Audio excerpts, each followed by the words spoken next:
Assalamualaikum dan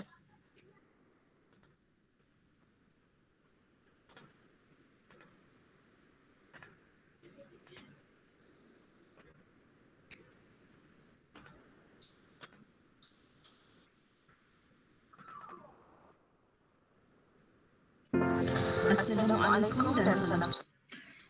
Boleh dengar tak? Boleh.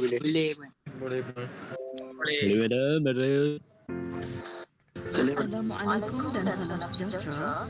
Topik kita pada hari ini adalah peranan etika dan peradaban mendukung tanggungjawab sosial di Malaysia. Apakah yang dimaksudkan dengan tanggungjawab sosial? Tanggungjawab sosial adalah kerangka etika yang meletakkan semua individu masyarakat memenuhi tugas kewarganegaraan. Individu, keluarga dan organisasi merupakan ejen sosial penting yang menyumbang Ya? Dia jadi double. Double? Okey, kejap. Saya share balik. Apa orang Islam tu ni? Saya share balik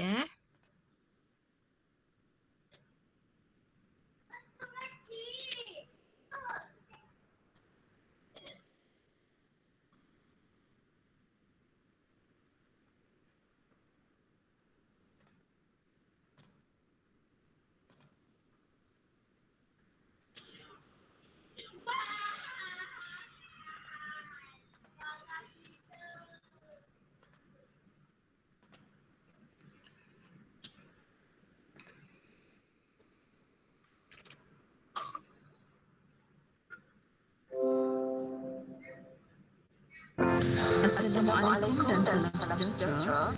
Okey ke? Double Topik juga. kita pada hari ini Kenapa ya?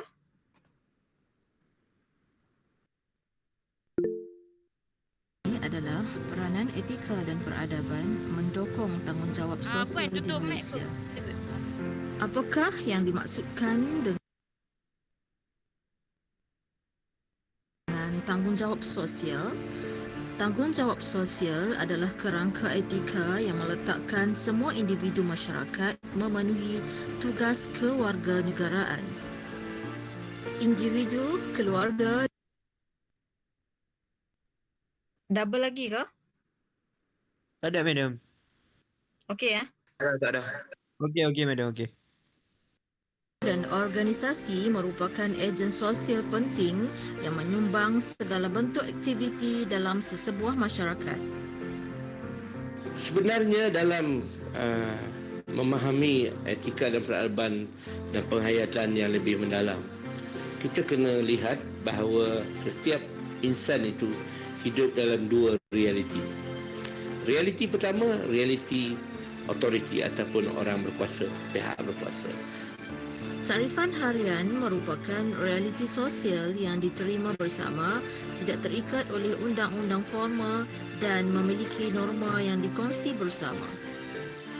Tarifan autoriti merupakan realiti sosial yang merujuk kepada fenomena yang dikaitkan dengan perundangan, protokol serta perlembagaan yang telah diperakui bersama. Terdapat 4 pembahagian tanggungjawab sosial. Pertama, tanggungjawab sosial sebagai rakyat.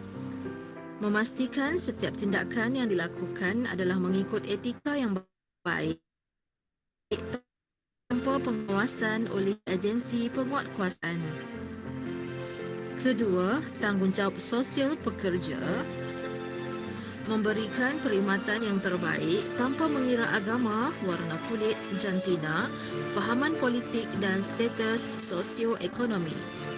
Ketiga, tanggungjawab sosial organisasi korporat. Komitmen organisasi korporat terhadap keperluan sosial yang meliputi hak masyarakat, penjagaan alam sekitar, kebajikan para pekerja, hak pengguna dan lain-lain. Keempat, tanggungjawab sosial terhadap alam sekitar. Manusia perlu memahami tentang kepentingan memelihara ekosistem supaya berada dalam keadaan seimbang yang tertakluk kepada hukum ekologi semula jadi. Bentuk-bentuk tanggungjawab sosial adalah sumbangan kewangan, penjagaan alam sekitar, khidmat kaunseling, bantuan bencana alam dan perkhidmatan kesihatan.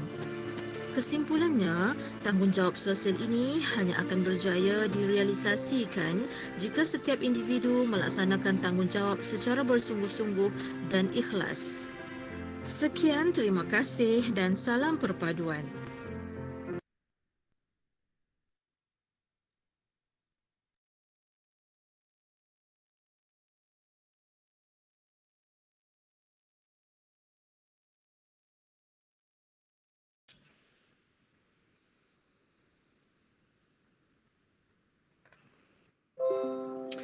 Okey, tadi saya ada play satu video berkenaan dengan tanggungjawab sosial. Berdengar suara saya? Dengar. Okey, tentang tanggungjawab sosial. Sesuailah dengan kita punya topik hari ini adalah berkenaan dengan peranan etika dan peradaban mendukung tanggungjawab sosial. Okey, ingat balik platform integrasi. Okey, kita ada sentuh pada dalam topik yang ketujuh. Okey, platform integrasi ada 3, betul? Betul tak? Betul ke? Betul, madam. Apa tu? 1, 2, 3. Benda apa? Siapa masih ingat? Aha. Nampak tak saya duk conteng-conteng ni, nampak? Nampak. Okey. So ada 3 lah. Okey, ada 3 platform integrasi. Yang pertama adalah apa ni? Makro, meso dan juga apa? Ingat dah ni? Makro, meso dan juga mikro. Alamak puan. Lupa lah. Ya ke? Okey, makro ni adalah bermula daripada kerajaan. Okey, daripada atas ke bawah lah. Meso ni adalah peranan peranan siapa? NGO. Yes, peranan NGO. So hari ni kita nak tengok pada topik yang ke-8 ni kita nak tengok peranan NGO. Okey, tanggungjawab sosial ni. Okey, dalam kategori platform integrasi meso ini. Okey, dan juga mikro daripada bawah dan ke atas lah. Okey, kita tengok dulu dari sudut pendahuluan. Okey, pendahuluan keharmonian sesebuah negara disumbangkan oleh pengurusan yang baik dalam komponen sosial, ekonomi dan politik. Okey, sesuai sangatlah kita discuss berkenaan dengan tanggungjawab sosial dalam keadaan negara Malaysia ditimpa musibah yang sangat besar bagi kita kan. Okey, terutamanya golongan-golongan yang terkesan dengan banjir lah. Okey, golongan yang terkesan dengan banjir. Kelas ni ada ke yang terlibat dengan banjir, family yang terlibat dengan banjir, ada ke? Ada tak? Ada ke? Tak ada puan. Tak ada, madam. Alhamdulillah. Ada. Ada ke tak ada ni? Tak ada. Okey. Sana saya heret sikit. Sorry. Okey. Kemudian termasuk dalam komponen penting kesejahteraan negara ini ialah tanggungjawab masyarakat terhadap kerja-kerja kemasyarakatan. Okey, tanggungjawab masyarakat terhadap kerja-kerja kemasyarakatan. Inilah. Okey, bila sebut kerja-kerja kemasyarakatan ni, okey, dia berbalik semula kepada tanggungjawab sosial. Okey, yang mesti dipupuk dan disemai sebagai satu budaya yang menjadi teras kemakmuran negara. Okey. Jadi, individu, keluarga dan juga institusi ataupun organisasi merupakan ejen sosial penting yang menyumbang segala bentuk aktiviti dalam sebuah masyarakat. Okey, kita dah tengok peranan NGO ni sebenarnya sangat-sangat membantu menyelesaikan musibah-musibah, dalam membantulah dari sudut berbagai-bagai sudut. Okey, yang macam kalau kita tengok dalam video tadi yang ditayangkan tadi, okey, antara bantuan-bantuan siapa baru masuk? Okey, antara bantuan adalah berbentuk kewangan, okey, berbentuk kesihatan dan sebagainya. Okey. Jadi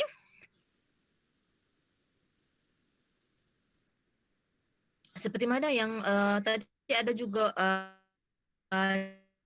dinyatakan video ringkas daripada Profesor Ulung, okey, Refund Authority. Okey, tak boleh lari daripada dua aspek itu. Okey, tak boleh lari daripada dua kategori. Tanggungjawab sosial ni dia tak boleh lari daripada konsep realiti. Okey, realiti sosialnya yang mana dia merangkumi dua takrifan iaitu takrifan harian dan juga takrifan autoriti. Sekejap lagi kita tengok apa beza di antara takrifan harian dan juga takrifan autoriti ni. Apa kita nak tengok apa perbezaan dia. Okey, jadi konsep realiti sosial ni bermula dengan pengalaman hidup yang kita lalui dan yang kita terima, okey, oleh pelbagai kumpulan dan juga strata berdasarkan kepentingan peribadi dan juga norma sejagat lah. Okey, yang berlaku dalam kehidupan seharian kita. Tu kita nak tengok.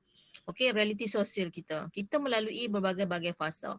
Ada orang ada sesetengah individu yang hidup dia smooth saja. Tak ada apa-apa masalah. Okey, secara luaran je lah. Dan ada juga individu yang ada masalah yang berbagai, masalah keuangan, masalah kesihatan dan sebagainya. Okey, so itulah disebut sebagai realiti sosial. So bagaimana kita menghadapi realiti sosial kita? Okey, bagaimana kita mentakrifkan realiti sosial kita? Sama ada kita mampu untuk menghadapi setiap dugaan, cobaan dan sebagainya. Okey, tu disebut sebagai realiti sosial. Walau bagaimanapun setiap dugaan, setiap apa yang berlaku dalam kehidupan kita, kita adalah tertakluk kepada takrifan harian dan juga takrifan autoriti dengan konsep takrifan harian dan juga takrifan autoriti lah. Okey. Jadi dalam video tadi pun dah disentuh sebenarnya. Saya tak tahu lah suara siapa tadi. Saya tak pasti pula suara siapa tadi kan. Dalam video tadi. Okey, jadi takrifan harian adalah perkara yang diterima bersama. Ingat, takrifan harian adalah perkara yang diterima bersama, tidak terikat oleh undang-undang tetapi lebih memaparkan dalam perbezaan iaitu mereka didorong dan memiliki norma yang dikongsi bersama. Apa benda tu? Kita punya konteks perhubungan dalam kemasyarakatan. Okey, bagaimana kita meraihkan kepelbagaian. Bagaimana kita meraihkan setiap perbezaan. Okey, di dalam defisit sosial, dalam perbezaan-perbezaan yang ada itu, bagaimana kita mencari titik persamaan. Tu dikatakan adalah takrifan harian yang mana tidak terikat oleh undang-undang formal. Okey. Minta maaf Nah. Malam ni saya tak check attendance. Tapi siapa yang share device ni? Abinisri, madam, saya share device dengan Syarvini. Okay. Siapa yang share device tulis kat dalam ruangan chat ni. Okay, tulis dalam ruangan chat. Sebab nanti saya akan check dekat sini saja. Saya check dekat sini. Sorry. Saya akan check dekat sini nama-nama kamu ni. Dekat save attendant ni saya check daripada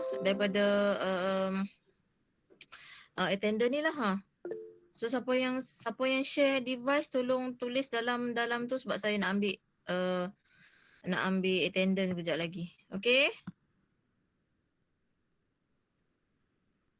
Okay. Bagi tahu Ustaz, DDT mana ni? Saya ni kadang-kadang ni juga pening-pening juga. Okey. Abinisri section berapa? DDT berapa? Firial DDT berapa? Kadang terlupa. Senang sikit saya ni. Alright. Macam Imanina. Macam Imanina ni saya share dengan Fatin DDT 1B. Okey, saya faham lah. Okey. So kita sambung balik. Jadi tarifan harian adalah tarifan yang tidak terikat oleh undang-undang formal. Ingat tu. Tetapi apa pula tarifan autoriti ni? Apa pula tarifan autoriti ni? Okey, tarifan autoriti ni adalah realiti sosial yang merujuk kepada fenomena ataupun tingkah laku yang dikaitkan dengan perundangan. Okey, ingat yang dikaitkan dengan perundangan, yang dikaitkan dengan protokol. Okey, perlembagaan yang telah diinstitusi dan diperakui bersama. Right? Jadi tarifan autoriti lahir berdasarkan dokumen dan pihak berkuasa di dalam masyarakat. Okey. Ingat nah, bila sebut tarifan autoriti bermakna kita berautoriti untuk ikut undang-undang. Okey, kita berautoriti untuk ikut perlembagaan yang telah ditetapkan oleh kerajaan. Okey, kita berautoriti untuk ikut perlembagaan dan persekutuan. Okey, perlembagaan persekutuan. Tu maksud kata tarifan autoriti. Okey, tarifan autoriti ni lebih menjurus kepada YDPA, perlembagaan persekutuan, okey, rukun negara dan sebagainya. Tu maksud tarifan autoriti. Nah. Tu beza tarifan harian dan juga tarifan autoriti. Okey, ni adalah contoh-contoh tarifan harian dan juga tarifan autoriti. Kenapa? Okey, kenapa dikaitkan tarifan harian dan juga tarifan autoriti ni dalam konteks tajuk kita ni? Okey, tajuk kita apa tadi? Tajuk kita adalah tanggungjawab sosial. Okey, tajuk kita adalah tanggungjawab sosial. Apa kaitan tarifan harian dan juga tarifan autoriti dalam tanggungjawab sosial ni?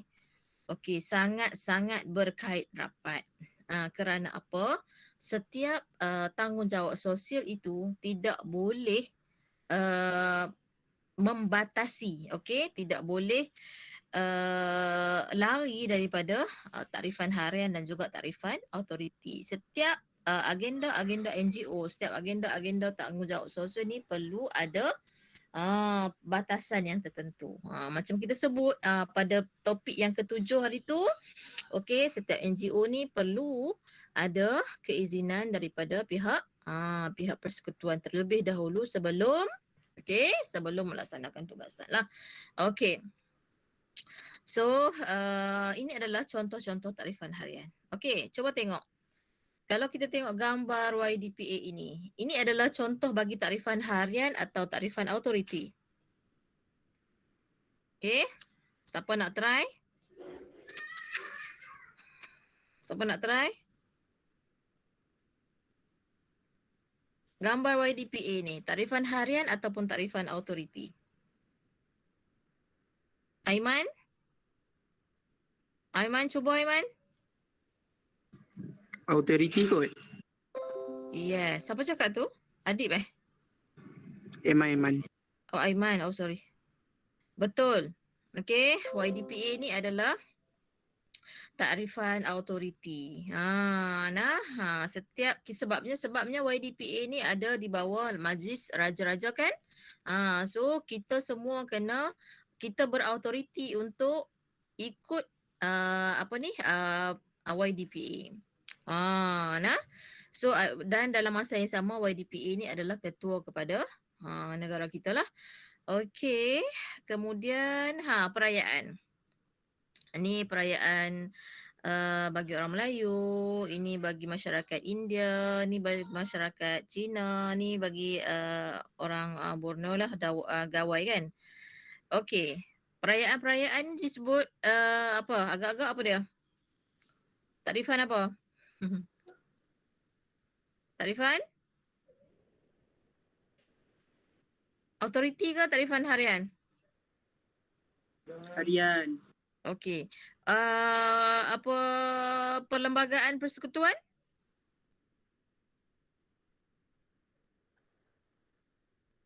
Yes. Okey. Boleh faham ah? Boleh faham berkenaan dengan perbezaan antara tarifan harian dan juga tarifan autoriti. Okey. Kemudian peranan etika dan peradaban dalam mendukung tanggungjawab sosial. Okey. Yang pertama adalah menghayati etika dalam tanggungjawab sosial. Okey, etika dalam apa keadaan pun perlu diketengahkan. Okey, dalam masyarakat pelbagai etnik dan agama di Malaysia, maka istilah-istilah etika, moral, akhlak dan sebagainya diguna pakai untuk memaparkan tanggungjawab seorang anggota masyarakat lahir dari teras nilai dalam peradaban mereka. Okey, kita faham dah, kita dah belajar dah. Okey, topik 1, 2, 3.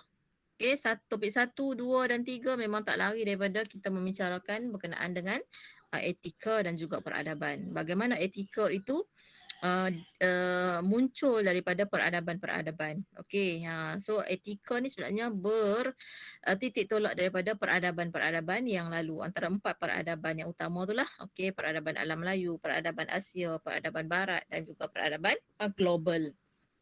Okey, seringkali tanggungjawab sosial berteraskan nilai adalah bersumberkan agama. Okey, tak boleh lari daripada agama, budaya ataupun falsafah kehidupan yang menjadi pegangan masing-masing lah. Okey, jadi kesedaran nasional dalam tanggungjawab sosial. Okey, apa tanggungjawab sosial ni sebenarnya ada ataupun muncul dalam konteks nasional. Okey, tak boleh dinafikan lah.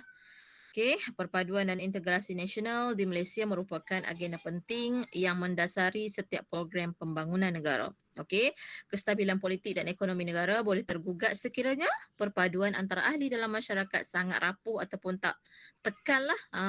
Kita tak berusaha untuk mencapai perpaduan. Okey, tidak ada proses penyatu paduan itu. Tidak ada usaha ke arah penyatu paduan.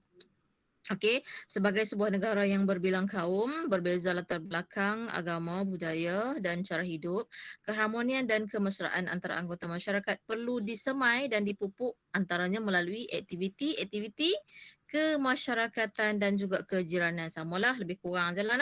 Okey, aktiviti kemasyarakatan. Okey, jadi tanggungjawab sosial ni ada beberapa kategori. Okey, dalam video tadi ada. Okey, dalam video tadi ada. Ini adalah tanggungjawab sosial. Kat sini dalam slide saya ni saya tak huraikan tanggungjawab sosial terhadap apa. Ada 4. Siapa ingat dalam video tadi ada 4 tanggungjawab sosial yang terlibat.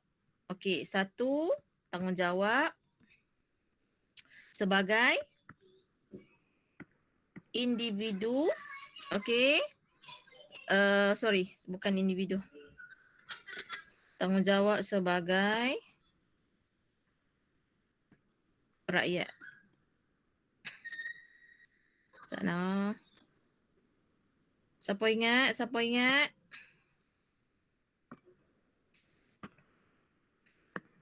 Sekejap Draw. Okey, pertama adalah tanggungjawab sebagai rakyat. Yang kedua? Ingat ada video tadi? Siapa boleh capture? Yang pertama, tanggungjawab sebagai rakyat. Yang kedua, sebagai pekerja tadi kan? Yang ketiga adalah organisasi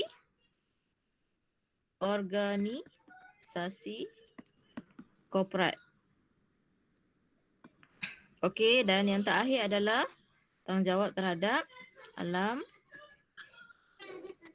sekitar. Okey, ini adalah tanggungjawab sosial yang mana pecahan-pecahannya kita bahagikan. Tanggungjawab sebagai rakyat. Okey, kita ni peranan kita ni. Bila sebut rakyat, bila sebut rakyat ni lah dipecahkan kepada individu, keluarga, masyarakat. Okey, macam itulah. Okey, bila sebut rakyat ni keseluruhan dah dalam skop yang berbeza-beza. Sama ada dalam skop yang kecil sehinggalah skop yang besar lah. Okey, tanggungjawab sebagai rakyat. Tanggungjawab sebagai pekerja juga ada tanggungjawab tertentu. Okey, so bila sebut pekerja ni bagaimana dia melaksanakan tanggungjawab sosial terhadap majikan dia. Okey, terhadap pekerjaan dia, terhadap kerjaya dia. Seterusnya adalah tanggungjawab sebagai organisasi korporat. Ni lah dia. NGO yang terlibat ni banyak dalam kalangan organisasi korporat. Kan. Sekarang ni dekat PBU sekarang ni ada 3 wakil PBU yang ke Hulu Langat untuk bantu masa-masa banjir. Cik Khalil, Dr. Zulfaris, seorang lagi Cik Syariman. 3 orang ni lah. Okey, so doakan kesejahteraan depa lah. Depa pi buat CSR. Buat CSR di Hulu Langat. Kemudian tanggungjawab terhadap alam sekitar. Okey, tanggungjawab terhadap alam sekitar. So kita, siapa pernah pergi Singapura? Siapa pernah pergi Singapura? Siapa pernah pergi Singapura? Tak pernah pergi puan. Siapa cakap tu? Siapa angkat tangan tu? Siapa yang raise hand ada ke? Ada yang raise hand ke? Siapa yang biasa pergi? Share sikit. Siapa? Siapa biasa pergi? Baik. Nak suruh dia share sikit. Tak pernah pergi. Tak pernah pergi. Okey. Tak ada ke selain daripada Nazlah? Ada lagi tak?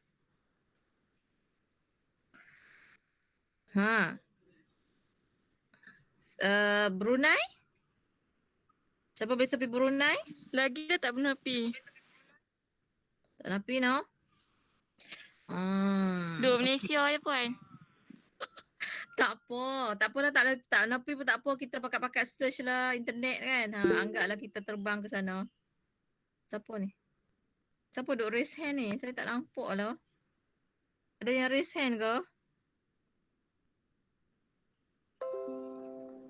Okey, bukan apa saya nak sebut berkenaan dengan alam sekitar ni. Okey, kalau siapa yang biasa pergi Singapura, so nampaklah bagaimana kerajaan Singapura sangat menitik beratkan tentang kebersihan. Tentang kebersihan. Singapura kan negara kecil kan? Negara kecil tapi sangat bersih. Kan? Bersih lah. Merokok tak boleh kan? Merokok boleh semuanya. Kalau buang puntung rokok tu rata-rata memang kena denda yang sangat tinggi lah. So nampaklah dekat Singapura ni. Okey, sangat-sangat menjaga kebersihan alam sekitar. Siapa yang biasa pergi lah. Okey, Brunei pun sama juga. Okey, tak payah. Kita tak payah keluar daripada Malaysia. Kita duduk kat Malaysia je. Duduk kat Malaysia, negeri mana yang bersih? Mestilah kita nak kata negeri sendiri kan? Kan, tempat sendirilah. Negara Malaysia ni masih lagi dalam proses orang kata apa? Nak meningkatkan kita sebut sebagai sustainable, dalam proses untuk meningkatkan kesedaran berkenaan dengan kebersihan kan. Bukan saya bukan nak cakap Malaysia tak bersih. Ada setengah tempat yang memang bersih. Ada setengah tempat yang kurang bersih itu disebabkan oleh apa? Etika masing-masing lah. Okey, etika masing-masing yang melepaskan batuk di tangga. Okey, dia suka-suka hati saja nak buang sampah merata-rata.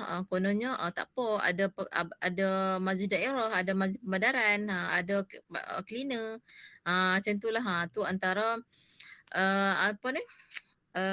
pandangan-pandangan negatif lah rakyat Malaysia lah kan. So ini adalah tanggungjawab sosial yang mana tanggungjawab sosial adalah satu kemampuan refleksi seseorang individu terhadap pandangan hidup dipegang tentang keadilan dan juga kebaikan demi kesejahteraan hidup bersama. Okey, tu. Ni sebenarnya rangkuman sahajalah. Yang ni semua rangkuman sahaja, rangkuman yang kita dah explain daripada awal. Kemudian individu yang menghayati dan mendarah daging ni maksud kata yang orang kata apa? yang letakkan tanggungjawab sosial dalam diri dia dah.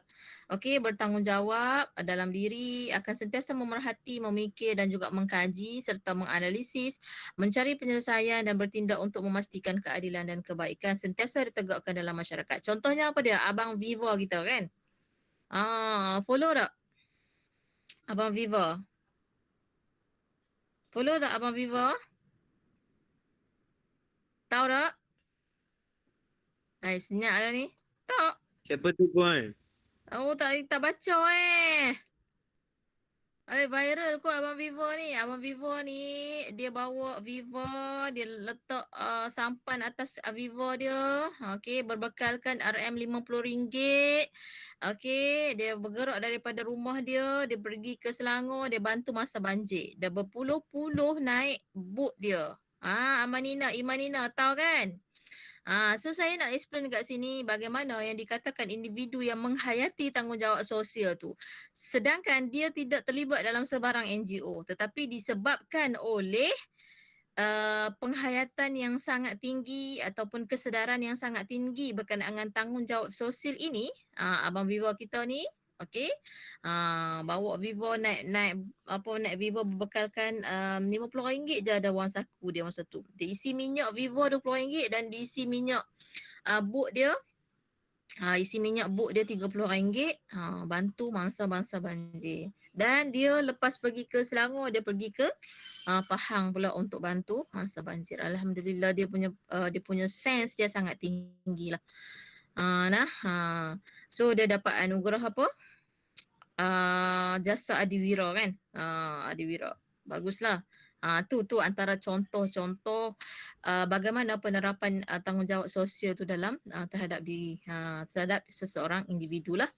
Okey, seterusnya individu juga memiliki nilai betul dan juga salah dalam tindakan kolektifnya apabila berhubungan dengan individu-individu lain, keluarga, komuniti, negara dan juga masyarakat pada peringkat sedunia. Ni maksud peringkat sedunia ni maksud kata sama ada sebabnya tanggungjawab sosial ni boleh berlaku dalam negara ataupun di luar negara. Okey. Kemudian setiap individu boleh memiliki nilai betul dan salah tentang tindakan peribadinya. Okey. So, ini adalah bentuk-bentuk tanggungjawab sosial. Ni saya kata tadi ni. Okey, inilah bentuk-bentuk tanggungjawab sosial tadi. Okey, sama ada dalam bentuk sumbangan keuangan. Okey, sama ada dalam bentuk penjagaan alam sekitar. Okey, sumbangan keuangan ni macam-macam NGO ni. Okey, ataupun selain daripada NGO lah, peribadi-peribadi ni yang menyumbang keuangan. Menyumbang dana.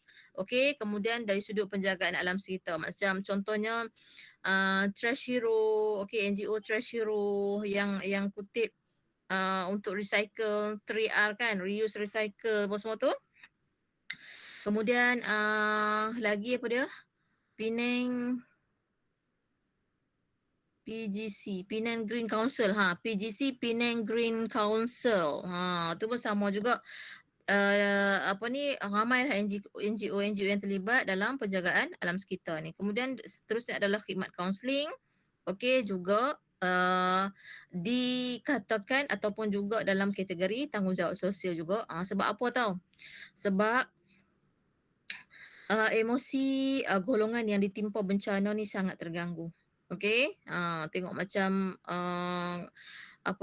saudara-saudara kita yang terkesan dengan banjir, okey, yang sehelai sepinggang kan, emosi sangat-sangat tak menentu, emosi sangat tak stabil lah. Apatah lagi yang kehilangan ahli keluarga terdekat. Kan tengok yang baby yang umur beberapa bulan tu yang meninggal jatuh dalam air tu kan. Tengah bomba nak selamat dah sebenarnya kan. Bomba dah datang nak selamat, bukan bomba Jepam. Datang nak selamat dah.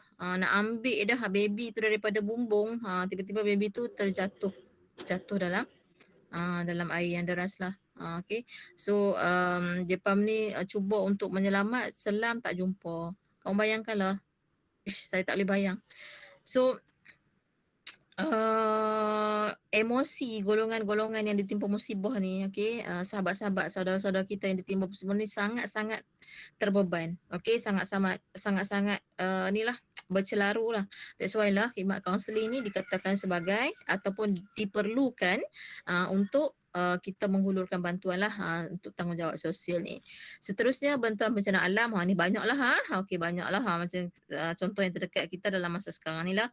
Kemudian seterusnya adalah perkhidmatan kesihatan. Ini pun sangat-sangat penting juga.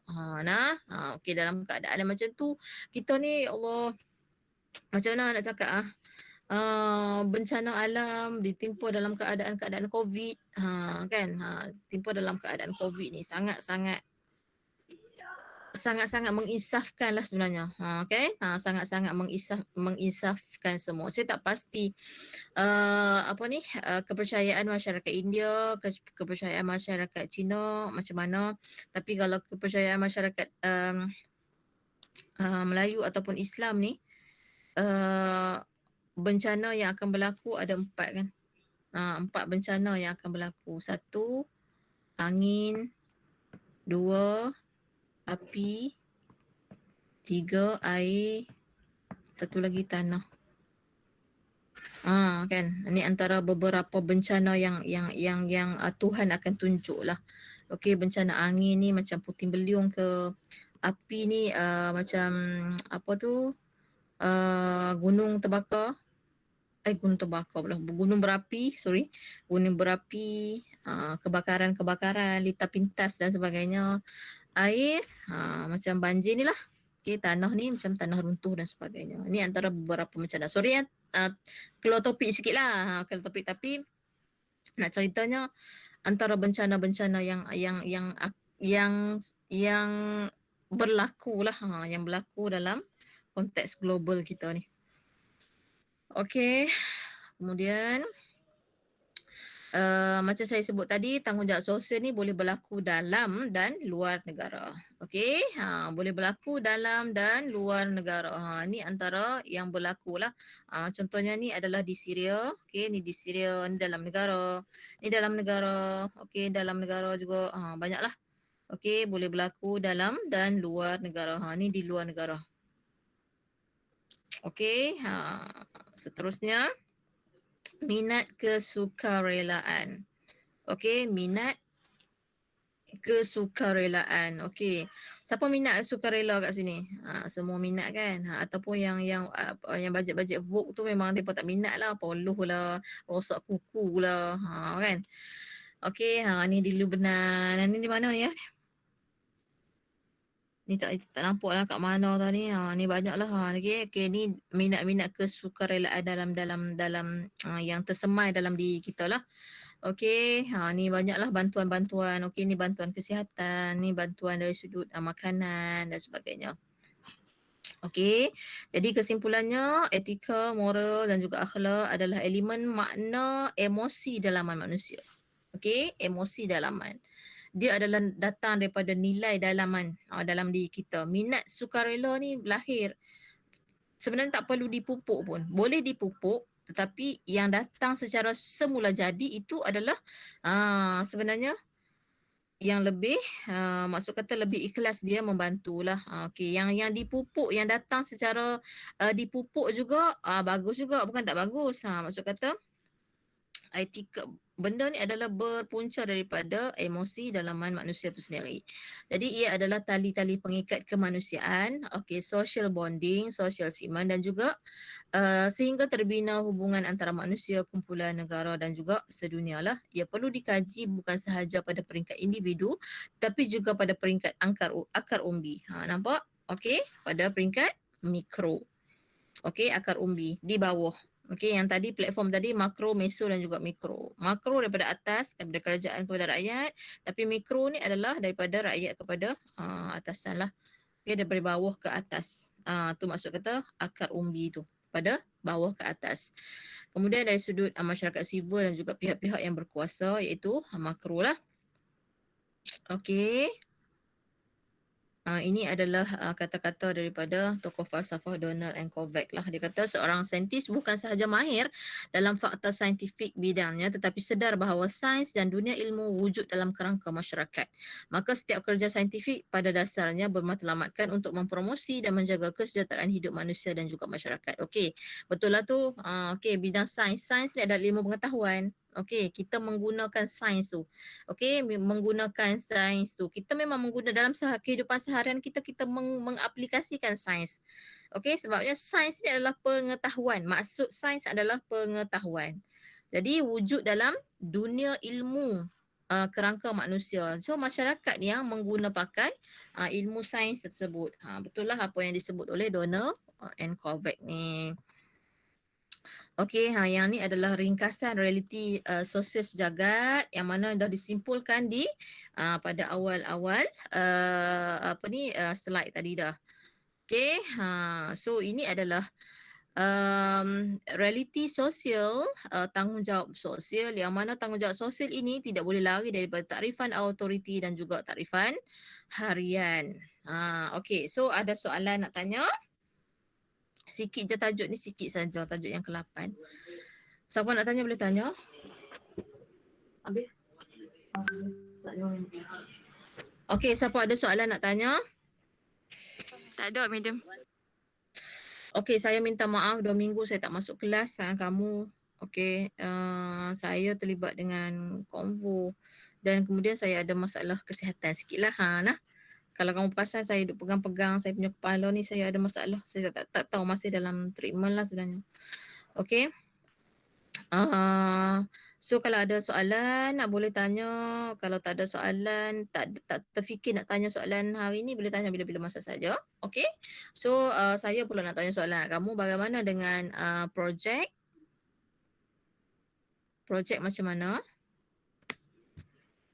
Status projek kamu berapa persen dah?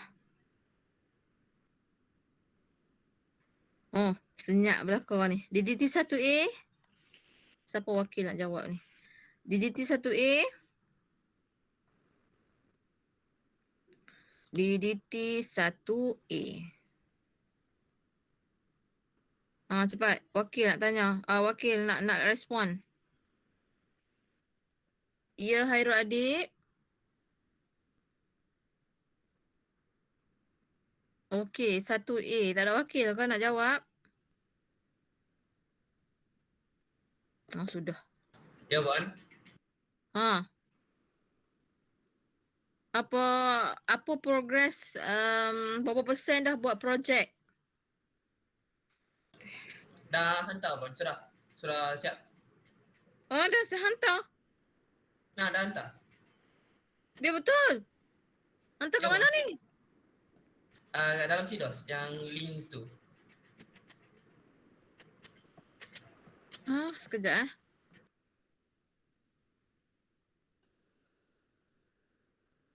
Dah hantar ke?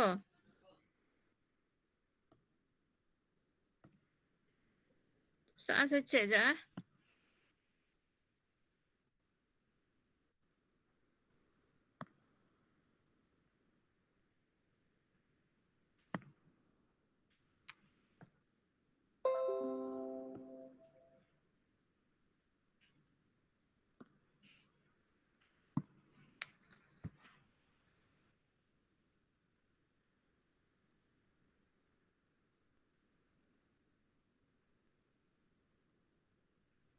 Kejap.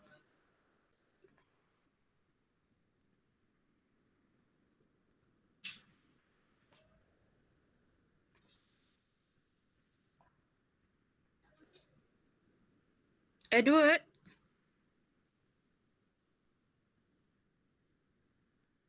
Mana Edward tadi?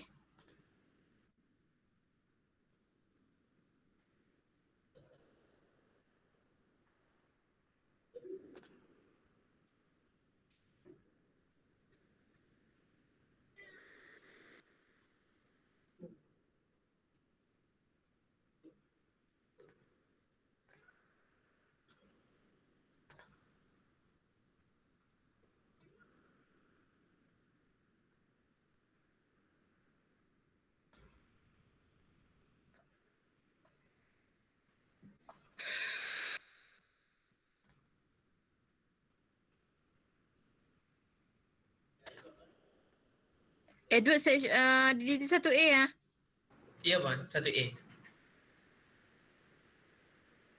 Oh, betul lah. Satu yang hantar. Sekejap ya. Edward. So you hantar ke? Bukan Pan, teammate saya, Sohasan.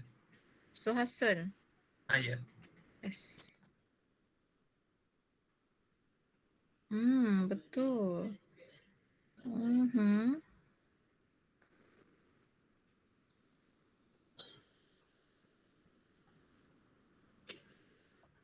Okey, kena perbaiki lagi ni. Kena baiki lagi Okey Pan. Sebab saya kata interaktif blog. So kena ada aktiviti-aktiviti yang lain. Contohnya aktiviti Padlet, contohnya ada video-video. So nampak bila saya masuk ataupun mana-mana guest yang masuk, at least dia orang bukan sekadar membaca sahaja. Okey, tetapi dia boleh ada haluan mata. Bila ada haluan mata tu ada video, ada something yang kita suka, yang sedap mata memandang. Okey, yang ni macam terlalu simple sangat. Boleh ke? Boleh Pan, tak ada masalah. Terlalu simple sangat. Sama juga dengan grup-grup yang lain juga. Okey, saya sorry.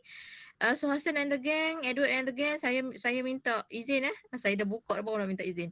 Saya buka ni untuk rakan-rakan yang lain ambil inspirasi lah. So kita tengok grup lain ada yang hantar lagi. Section C.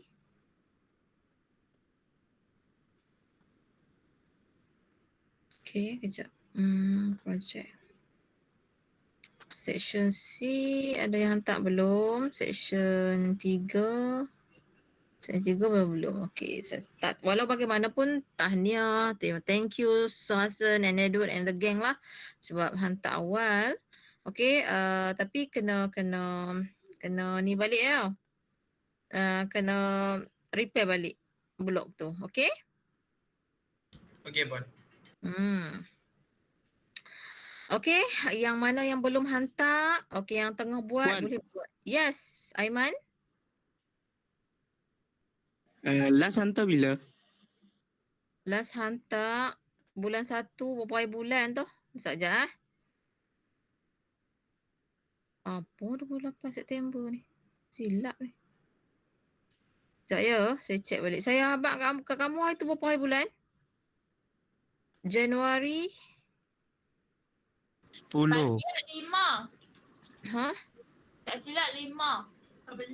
5 hari bulan? Kot. Sana saya buka balik saya punya course outline kejap. Course outline SPM. Sekejap ya.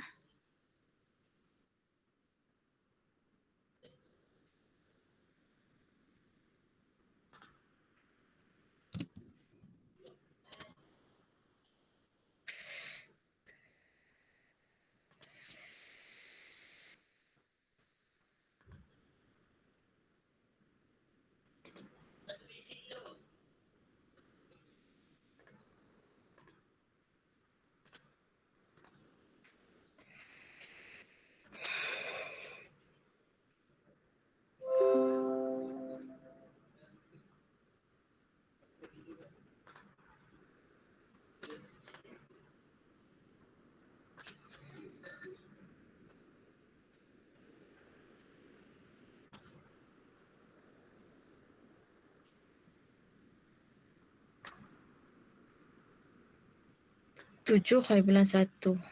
Sekejap 7 hari bulan 1. Okay, last 7 hari bulan 1 sebenarnya. Tapi saya nak ambil masa untuk saya marking. Okay, betul lah Nazlah, 5 hari bulan 1. 5 hari bulan, boleh 5 hari bulan?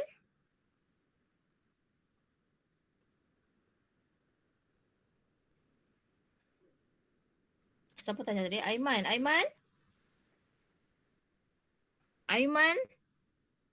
Ya Puan. 5 hari bulan. Okay, paling last 6 hari bulan lah. Paling last 6 hari bulan 1. Baik Puan. Okay So ada lagi soalan nak tanya? Kejap saya ubah dekat sini kejap ya. Saya ubah di sini.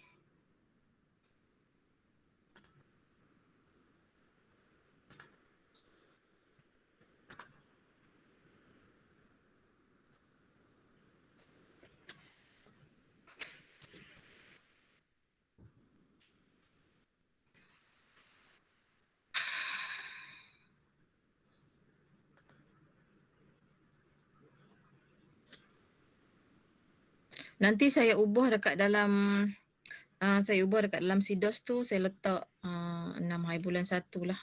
So saya kena bersungguh-sungguh sikit lah nak marking sebab 1 hari saja. 1 hari saja. 1 hari saja nak marking sebab 7 hari bulan dah kena hantar ke unit exam dah.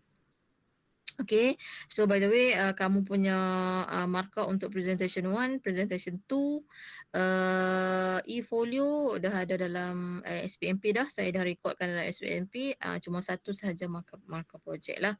So for setakat 60 markah. Okay, 60 markah kan, projek kan 40 markah kan. Okay, yang untuk 60 markah untuk pembentangan dan juga e-folio tu so far markah memuaskan lah. Okay, semua tak ada yang rendah lah. Okay, so lagi ada soalan nak tanya lagi? Tak ada Puan. Okay, thank you very much. Saya minta maaf, tolong halalkan tolong maafkan saya 2 minggu tak buat kelas dengan kamu. Okay. So saya akan cuba buat kelas ganti lagi sekali lagi, okay, untuk cover topik yang ke-9. Okay Boleh Okey semua? Puan. Alright, thank Boleh, you very much. Okay, so setakat sini saja kelas kita. Thank you Puan. Alright, saya lepaskan kamu jam 9.32 malam. Okay, bye semua. Assalamualaikum. Salam. Okay. Thank you, Madam. Father rindu Madam. Bye-bye. Bye-bye. Terima kasih Puan. Ya, okay. Thank you, Madam. Terima kasih. Okay, welcome. Ya. Thank you, Puan. Bye. Thank you.